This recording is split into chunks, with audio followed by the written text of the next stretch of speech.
Hi, I'm Fran and welcome back to another episode of Ordinary People with Extraordinary Stories. And today I'm sitting with my good friend Suan, and we're in her lovely home having a cup of tea. And today we're going to talk about resilience and how she, back when she was in her 30s, she went through a divorce. She faced a very sad, fearful and uncertain time with a young son, and how she transformed to become a successful self-entrepreneur. Suan, thank you so much for being on our channel. Welcome. Would you like to introduce yourself to our audience? Hi everyone, I'm Suan. I'm a Singaporean. I'm 61 years old this year. I'm a single mom, but my son is all grown up now. He's 30 years old. I am an entrepreneur. I have my own network marketing business. I live in this condo together with my mom, who's 86 years old, and my faithful helper. To help our audience understand you a bit better, can you give us a bit of context about what happened after you went through a divorce in your early 30s? I think I would say divorce is the biggest disruption I've ever faced in my life. And I think anyone who's been through it will agree with me. I had to move out of my home, back to be with my parents. And honestly, for a very long time, I could not even say this word. Divorce, if I had to fill a form or something, it would be really awkward. Like, I would hesitate, like what status I am. So it is disruptive in many sense. I mean, emotionally, even logistically, the physical move, and then it's not just me. It involves my parents, it involves my son, and socially, I just was very disrupted. I could not really go out and be with my friends. I didn't know what to say, and so I just kind of almost I don't know what is the word. Recluse is not very far from it, I kind of withdrew and I kept to myself. I just went to work, and then I came home to be the mother, and then the weekends I would go to the gym alone. I would go shopping alone. I even went to movies alone. So that was me. I mean, a lot of people know me as an outgoing social person for the longest time. And I guess deep down, I always have been one. But there was that long period when I was very much alone. Thank you so much for sharing your story. When I first met you about 10, 11 years ago, you were already full of zest for life, so joyful. So what changed from that when you were firstly newly divorced to now? I guess you would say there were a couple of turning points. Dramatic as it sounds, turning points do happen. Except that I look back, the turning point doesn't say, hello, I'm a turning point, So I'm very blessed that I kind of took it up based on sixth sense. So the first turning point happened in December 2002. I so well remember that because I also moved into this house at that time. And I stepped into a personal development program called AsiaWorks. At that time, there was no need, I felt, to go into any personal development. I didn't think I needed fixing, I thought I'd come to terms with a lot of things. But I guess a junior staff actually enthusiastically told me about it. And I said, okay, why not just go? Why not just go? So that training actually helped me a lot because I got on this treadmill that I was on, like busy life, running, and just helped me to stop and to look at what was going on, not just outside, but also inside. And then to survey some choices that are available at the time and to kind of decide how I want to see life and how I want to live life going forward.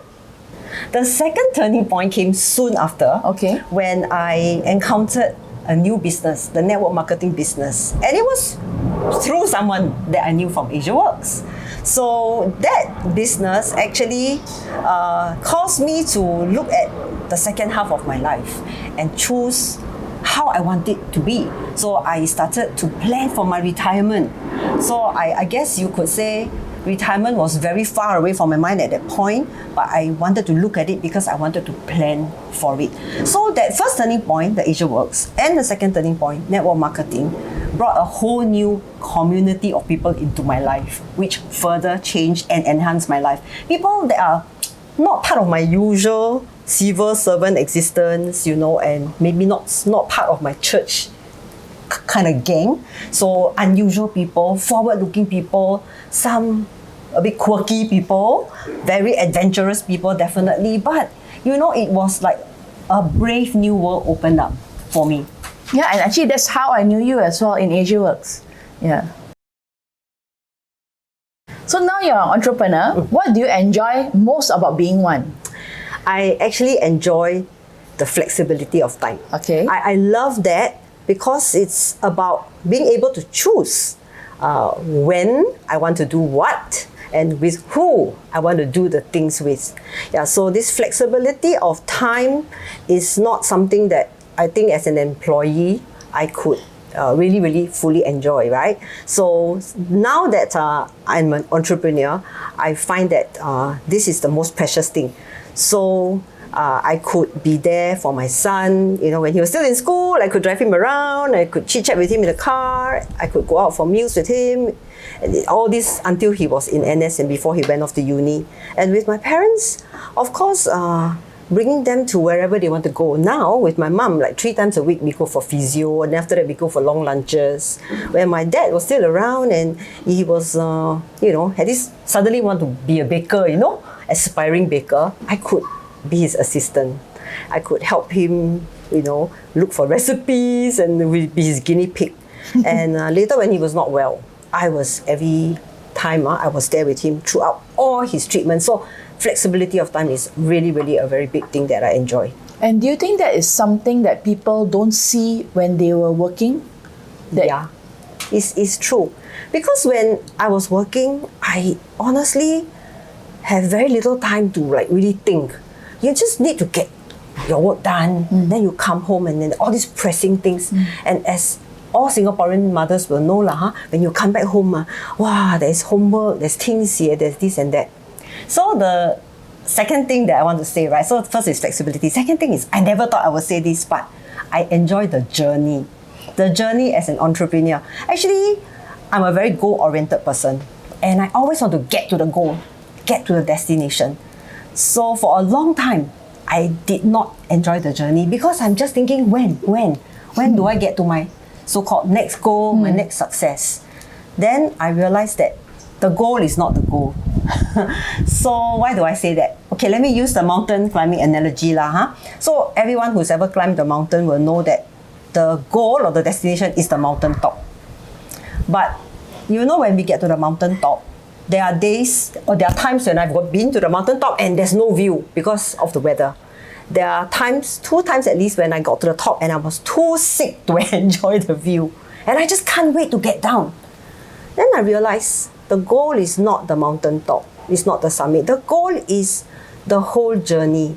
So if I want to say, what do I enjoy as an entrepreneur? Is the goal is not to be merely a successful entrepreneur. The goal is the person I become as a result of this journey towards being a successful entrepreneur. Just like going up the mountain, the summit is not the real goal. The summit is the journey of fitness, the journey of bonding with people, the journey of discipline. So I love being an entrepreneur because of this journey of learning and growth. I think it is even more compelling as an entrepreneur, being responsible for my own future, to be continuously learning. Almost like a cliche. But you know, if I don't grow, then my business cannot grow. If I don't grow, my team cannot grow. And I would be so much the poorer for it if I was like, wow, got millions in my bank, but as a person, I'm not wealthy in spirit, you know, in how I live my life abundantly, that sort of thing lah, you know. So this is what I find that is very precious. I did not think it would be like this when I started. I started network marketing just to have a little bit of extra income when I'm this age, retired. But what I got is learning to live life more abundantly, if I may say so. Wow, so I know besides starting to climb mountains, you also started a new hobby, stand-up paddling, right? Yeah. And I know you also authored a book called Mind Matters. So tell me, what inspired you to write this book? Okay, so the short answer is I wanted to write a book to bless people because this book is a reflection of my journey of discovery and growth. I wanted to inspire ordinary people, and I wanted to have something that has passive impact. You know, we talk about passive income, right? But this is passive impact. Because once a book is written, it's there. And, you know, it can circulate and people can read. And, you know, I like to think that long after I'm gone or I'm no longer like in the business world or something, this book still can bless people, right? So, but I have to give credit for my mentor, Dr. James Chia, because he was the one who suggested writing a book. It's not like, wow, I always have this dream to write a book. Not really. Okay. Yeah, but I have been writing a journal every single week for, well, I think more than 15 years now. So, and the journal is to myself, but as he's my coach and mentor, I submit the journal to him for him to have a read. And he realized that there's a wealth of stuff in there because, I mean, I am not born like, wow, so positive, wow, so fantastic or whatever, right? But like everybody, like many people, there's a struggle, there's a journey. So this is, and the thing is, I reflect on things that happen so that I can kind of like drink deeply of life, if you know what I mean. Yep. So this book is a distillation of the 15 years worth of journals, and it's written like a journal form. So this is in essence what the book is about. It says how mindset can change your life, but it's not a how-to book. It's not a self-help book. It is just really about my reflections, it's about my thoughts, it's about my feelings on money, motherhood, mountains, making a difference, mastery, merriment. Important to have fun, right? Hey, all M's, by the way. Yep. Thank you so much for sharing. And I read the book, I think 2 or 3 years ago when it was launched. I loved it. It got me to know you better, and also got to know myself better as I reflect on the things that you wrote here. Yep. Thank you. For all that has happened so far in your life, how do you see life now compared to last time in the past? This is a very deep question in a way. So I will say that I am able to see life through positive lenses, you know, rather than negative. And seeing things negatively was a very natural thing for me. So I've had to discipline myself to look at what's working. So that's number one. The other thing is to have a sense of hope. You know, we all know that hope can be defined as a positive expectation or anticipation of the future. And that is what I feel. Hope and optimism. It is a different feeling from being pessimistic, fearful, dreadful of things that may happen. So hope and optimism, and I think a sense of possibilities out there. You know, I often tell myself I am possible, and then I sometimes call myself a possibilitarian. A person like full of possibilities, can see possibilities. And the other thing is, I see life as a bit of an adventure. And I don't mean just mountain climbing, going to the caves, or going to the high seas. Yeah, these are obvious adventures, but even if we never went like to extremes or to outdoors, I feel that everyday life can be an adventure, because the unknown is now no longer something that I fear so much. I mean, of course, everybody is scared of things that they've never encountered, and it's not true if I say I don't have fears, you know, but I think it's the courage to face fears.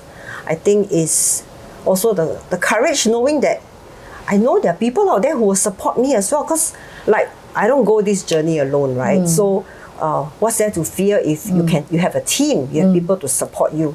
So that's how I see life now. Wow, thank you so much for these wise words, and I think it's very encouraging and very inspiring for the people out there to hear this. Suan, lastly, do you have any advice to single mothers out there who maybe are in the same shoes as you were in before? Wow, this one I really speak from my heart, because being a single mom myself. So number one is remember you are single, but you are not alone. So don't be alone. There's a lot of support out there. Do not hesitate to look for it. to ask for it. Sometimes you have to maybe work for it, but get support. Secondly is, amidst your darkest moments, remember this. This too shall pass away. Night doesn't last forever. Day comes. Day comes. And if it's very, very dark, then day is coming very, very soon. So don't stay in that state. And number 3 would be that don't focus on the things that are not good. Focus on the things that you want. So discipline, this is actually discipline. Discipline your mind and your emotion. You have to, because it's very easy to stay down and to stay feeling bad. So go focus on the future, something that you want. It could be a near future thing, it could be a far future thing. Look after your children well, but don't forget to look after yourself. Okay, whatever that means for you, self-care is important. That time, that space. And don't be too hard on yourself. Remember to pat yourself on the back. I'm doing my best, given what I have. I'm being the best mother I can be at this point. And if you can, root yourself in a community that is good for you, good for your children. Because you need to find good role models for your child, for your children. Like I want my son, right? Like I want him to see the model of a good, happy family, so that he has a future vision for his own family. And I want my son to have a vision of parents who are happy, fathers who are, happy, that kind of thing. So remember, always remember, single but not alone. You may be feeling very down, but you are not broken. Last but not least, you have to let go of what's gone, what's past. Let go of anger, bitterness, maybe even a sense that, you have been wronged and you need to get your own back. No, let it go, because this is the single most important thing that will free you to live a life of empowerment and to live your future life, the life that you want. Suan, thank you so much for your wise and inspiring words. There are a couple of times I wanted to tear up on camera, and I think your words has really touched me, and I hope it has touched all of you as well. And that's it for this episode of Ordinary People with Extraordinary Stories. Please like this video and subscribe to our channel so that you can have more of these videos in the future. Thank you for watching, and see you again.